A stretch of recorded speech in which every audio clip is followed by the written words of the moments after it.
Magandang araw sa ating lahat. Ngayon ay pag-uusapan natin ang salitang born again. Ano nga ba ang born again? Malinaw na sinabi sa Biblia sa John 3:3, maliban na ang tao ay ipananganak na muli ay hindi siya makakakita ng kaharian ng Diyos. Ano ang ibig sabihin ng maipanganak muli o born again na tinutukoy? Ang tao ay binubuo ng katawan, kaluluwa at espiritu. Yan po ay malinaw na sinabi sa 1 Thessalonians 5 verse 23.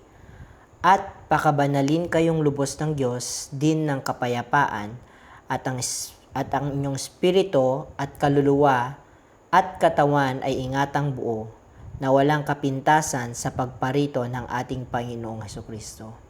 Malinaw dito mga kapatid na ang tao ay binubuo ng katawan, yung kaluluwa at espiritu. Ang katawan, ito po yung nakikita nyo ngayon sa screen o di kaya nahahawakan natin. Ang kaluluwa po, ito po yung kaisipan or ang yung mga emosyon kung paano ka mag-isip or paano ang yung pag-uugali.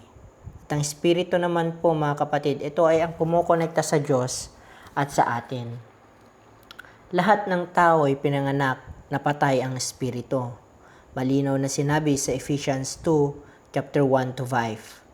Dahil patay ang ating espiritu, ang ating katawan naman ay makalaman ng ginagawa. Patay tayo dahil sa kasalanan.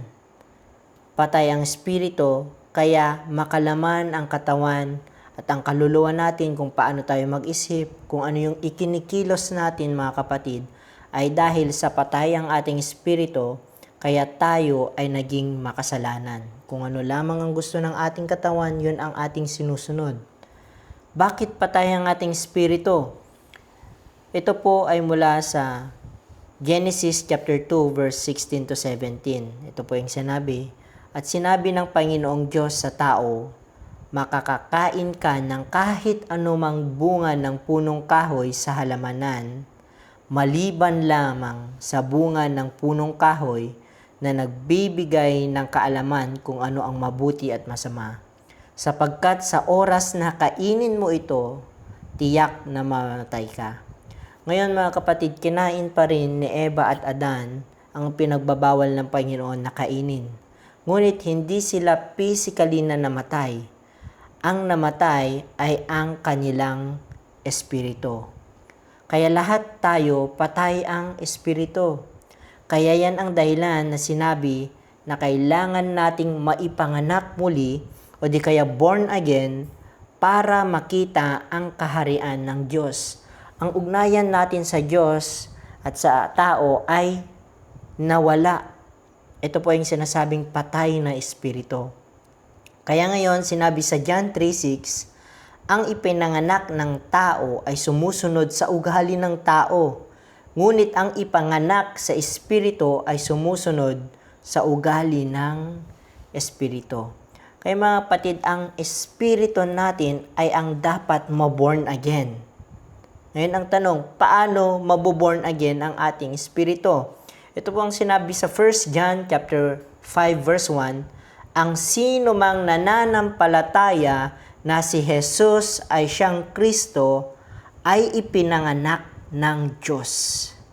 Tayo po ay magkakaroon ng bagong espiritu or ipapanganak ang espiritu natin mga kapatid. Maboborn again tayo pag tayo ay manampalataya. Ibigay natin ang ating pananampalataya, ang ating tiwala sa Panginoong Hesus, sa Kanya lamang at wala nang iba para sa ating kaligtasan at buhay na walang hanggan. At tayo ay maipapanganak muli o ang tinatawag nilang born again. Magkakaroon tayo ng bagong espiritu. Marami pa dito sinabi sa John chapter 20 verse 31.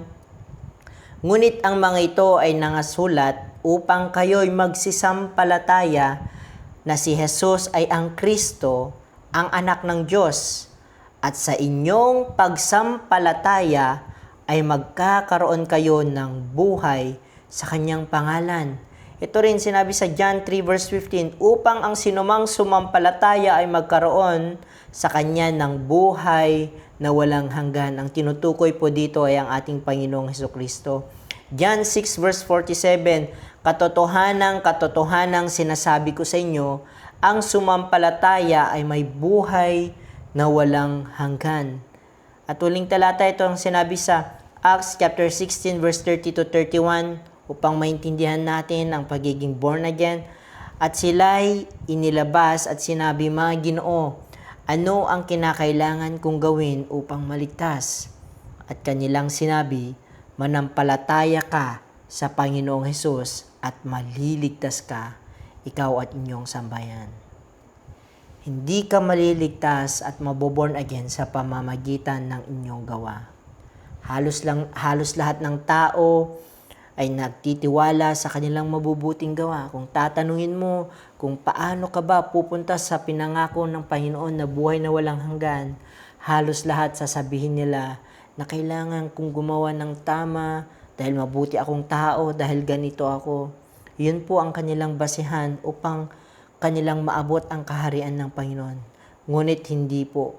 Ito po ang sabi sa Titus 3 verse 5, na hindi dahil sa mga gawa sa katwiran na ginawa nating sarili, kundi ayon sa kanyang kaawaan ay kanyang iniligtas tayo sa pamamagitan ng paghugas sa muling kapanganakan o born again at ng pagbabago sa Espiritu Santo.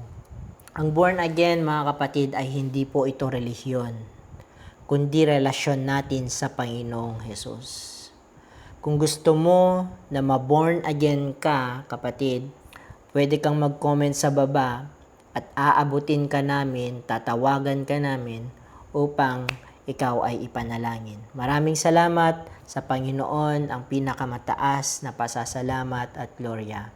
God bless po.